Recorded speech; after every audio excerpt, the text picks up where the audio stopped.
สวัสดีค่ะก็กลับมาช่อง Easy Home อีกแล้วนะคะช่องอะไรง่ายๆอยู่ที่บ้านกันนุกอีกแล้วค่ะวันนี้นะคะนุกมาเอานะคะเซรั่มอีก1ตัวนะคะสำหรับปลูกขนคิ้วทำง่ายๆกันนะคะหมดปัญหานะคะว่าทำไมขนคิ้วไม่ดกดำนะคะและที่สำคัญไม่ต้องสักให้เปลืองเงินนะคะและที่สำคัญเจ็บด้วยนะคะก่อนไปดูอย่าลืมกดไลค์กดแชร์และกด Subscribe ก่อนค่ะสวัสดีค่ะก็กลับมาช่อง Easy Home อีกแล้วนะคะช่องค่ะทีนี้นะคะขั้นตอนแรกนะคะเราจะใช้ดอกอัญชันสดในลักษณะอย่างนี้นะคะ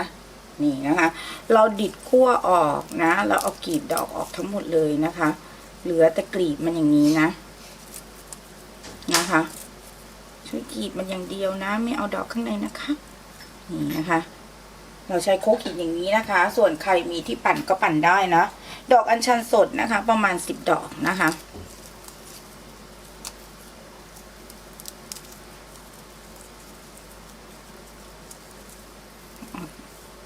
ไม่หมดนะ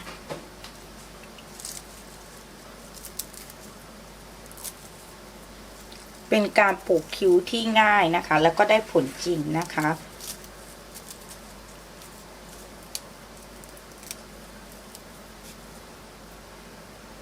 แล้วเราก็ใช้อย่างเงี้ยนะคะต่ำเพื่อให้คั้นน้ำมันออกมานะคะ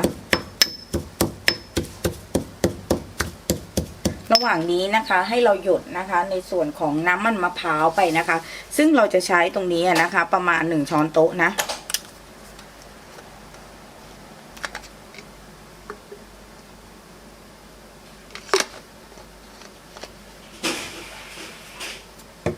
ตำเรื่อยๆนะคะ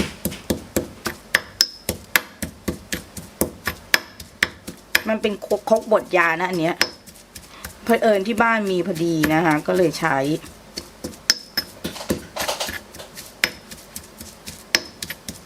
ดอกอัญชันสดนะคะ10 ดอกนะคะน้ำมันมะพร้าวอยู่ที่ประมาณ1/4 ถ้วยตวงนะคะค่ะก็จะได้ในลักษณะอย่างนี้นะคะนี่นะคะมันจะละเอียดขึ้นพอละเอียดขึ้นเราก็คล้ายๆคดบดยานะนี่นะคะมันก็จะเป็นลักษณะอย่างนี้นะคะทีนี้นะคะเดี๋ยวเรานะคะจะใช้น้ำมันมะพร้าวเพิ่มนะคะไม่ต้องเป็นสกัดเย็นก็ได้นะคะที่ทำอาหารก็ได้นะคะจะได้ลักษณะอย่างนี้นะคะทีนี้นะคะเดี๋ยวเราจะกรองนะคะให้เหลือแค่นะคะน้ำเท่านั้นนะคะเดี๋ยวเรากรองกันค่ะเดี๋ยวเราจะกรองนะคะ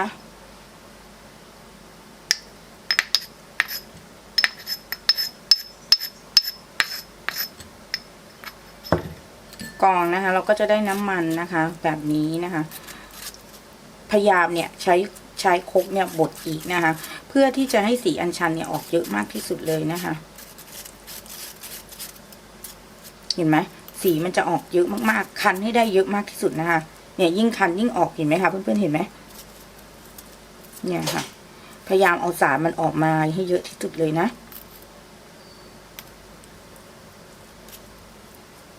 นี่นะคะคั้น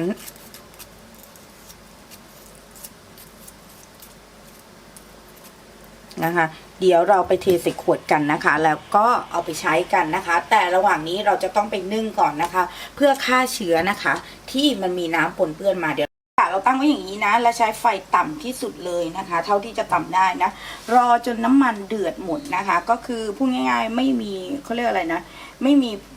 การพุ่งของน้ำเลยแสดงว่ามันเป็นน้ำมันอย่างเดียวนะคะหลังจากนั้นนะคะเดี๋ยวเราไปใช้กันได้แล้วนะคะเราก็แพ็คใส่ขวดนะคะระหว่างนี้มันจะร้อนมากเนาะแต่เดี๋ยวเราจะไปใช้กันค่ะรอมันเย็นก่อนนะคะแล้วก็แพ็คใส่ขวดค่ะหลังจากนั้นนะคะเราแพ็คใส่ขวดในลักษณะนี้นะคะเสร็จนะคะเดี๋ยวเราไปดูวิธีใช้กันนะคะว่าใช้อย่างไรนะคะสำหรับน้ำมันอัญชันตัวนี้นะคะ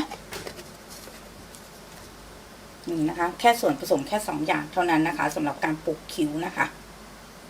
ค่ะเดี๋ยวเราไปดูสรรพคุณของน้ำมันอัญชันกันค่ะว่ามีสรรพคุณในการปลูกคิ้วอย่างไรเรามาดูตัวแรกกันก่อนนะคะตัวแรกที่เราใช้เลยคืออัญชันนะคะอัญชันนะคะถือว่าเป็นสมุนไพรไทยนะคะที่นิยมใช้กันมาอย่างช้านานนะคะเพราะอะไรรู้หรือเปล่าคะเพราะอัญชันมีสารแอนโทไซยานินนะคะที่จะช่วยกระตุ้นนะคะเส้นขนคิ้วทำให้คิ้วมีความดกดำและแข็งแรงมากยิ่งขึ้นค่ะซึ่งความเชื่อ ซึ่งวิธีการนี้จะช่วยได้ดีมากๆเลยนะคะ ส่วนอย่างที่2ที่นำไปใช้ในสูตรนี้ก็คือน้ำมันมะพร้าวนะคะ เราสามารถใช้น้ำมันมะพร้าวนะคะเพื่อปลูกขนคิ้วก่อนนอนนั่นเองค่ะคุณสมบัติสำคัญของน้ำมันมะพร้าวจะช่วยคิ้วมีความดกดำมากยิ่งขึ้นนะคะ เพราะสรรพคุณช่วยคงความชุ่มชื่นและกระตุ้นการเกิดใหม่ของเส้นขนบริเวณที่ทานั่นเองค่ะซึ่งเป็นวิธีการง่ายๆในการปลูกขนคิ้วนั่นเองค่ะก่อนนอนทุกครั้งนะคะเราล้างหน้าให้สะอาดนะคะทาครีมให้เรียบร้อยแล้วนะคะให้เราใช้น้ำมันอัญชันแล้วก็สำลีนะคะจุ่มนะคะและทาบนขนคิ้วเรานะคะเป็นการปลูกคิ้วนะคะทาทุกคืนนะคะโดยประมาณเนี่ย4 เดือนนะคะจะเห็นผลได้อย่างชัดเจนสำหรับคลิปนี้นะคะนุกและทีมงาน Easy Home ทุกคนหวังว่าคงเป็นประโยชน์กับเพื่อนๆไม่มากก็น้อยนะคะถ้าชอบคลิปนี้อย่าลืมกดไลค์พวกเราด้วยค่ะและที่สำคัญนะคะอย่าลืมกดแชร์ค่ะเพื่อบอกต่อคลิปดีๆเจอกันใหม่คลิปหน้าสวัสดีค่ะ